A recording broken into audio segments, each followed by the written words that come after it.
Merci, Monsieur le Président, Madame le ministre, Monsieur les ministres, Madame, Monsieur les collaborateurs des ministres, mes chers collègues. Monsieur le Président, l'amnistie est une modalité de régulation sociale et politique par la concertation, le dialogue, pour la formulation d'une décision collective. À l'origine, elle signifie oubli. C'est un acte public solennel et collectif par lequel les fautes d'une période sont pardonnées au nom des intérêts supérieurs de la nation avide de cohésion. C'est une pratique connue de toutes les sociétés du monde et de tous les types de régimes depuis l'Antiquité, je l'ai dit en commission. Et je rappelle que c'est en 405 avant Jésus-Christ qu'on a vu le premier décret de l'amnistie à Athènes. Lors de la Révolution française de 1789, une loi d'amnistie avait absous les révolutionnaires et les contre-révolutionnaires.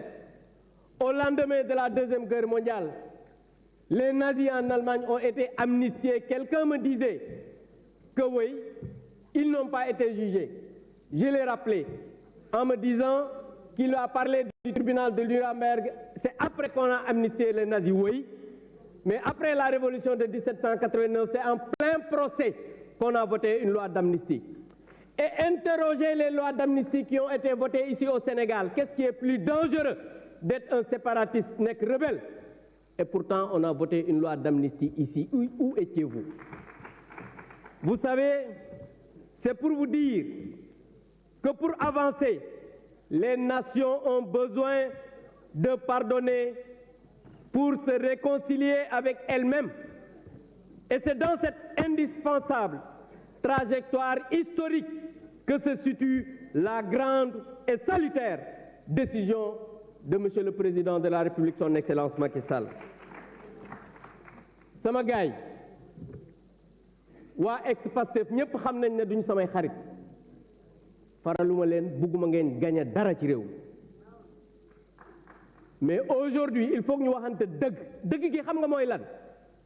Tout à l'heure quelqu'un l'a dit tey dégg naa victimes yi dégg naa les familles dégg naa ñi nga xam ne rey nañ leen mu am ay avocats yu bari ñoo xam ne nag seeni avocat lañ tey ji yu bees tàq bees pul yu ñu dajee ci paquet mais jamais musuma leen gis ñu taxaw fii ne ki ñu rey ki dem kaso wala yóbbul nañ ko añ wala yóbbul nañ ko reer ñun musuñu koo wax parce que amuñu ci et on l'assume. Certains de l'ex-Pastef c'est vrai am na ay bandits ay brigands loolu moom xam naa ne am na ci mais aujourd'hui il faut qu'on se dise la vérité c'est quoi suñu waxantee dëgg mooy ñii bëgguñu compétition parce que dañoo ragal ñun ku ñu xam-xam ne bëgg bëre bañ bëre lii bañ mooy Ousmane Sonko bokk élection lii bañ mooy Karim bokk élection parce que xam nañ ne ñooñu bu ñu bokkee élection 2% sax duñ ko am xam nga wax ji lan la affaire bu do affaire élection on est dans un pays qui a besoin du pardon. Le président de la République son excellence Macky Sall a dit que man li ma soxal ci réew mi mooy defuma un troisième mandat yokkuma sama mandat. J'ai réalisé énormément de choses dans ce pays.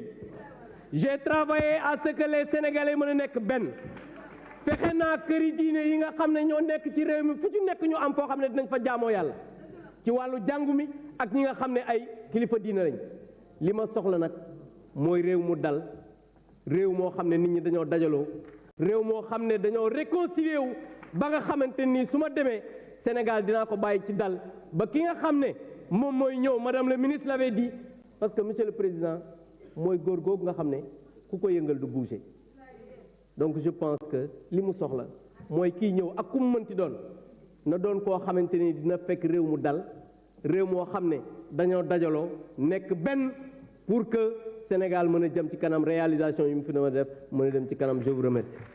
Merci chers collègues. La liste des orateurs est épuisée. Madame le garde des Sceaux, ministre de la Justice, vous avez la parole.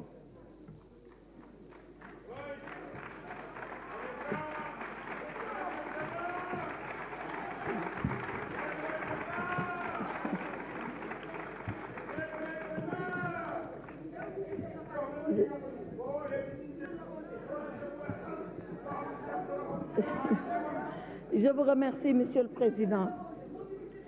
Monsieur le Président de l'Assemblée nationale, j'ai l'honneur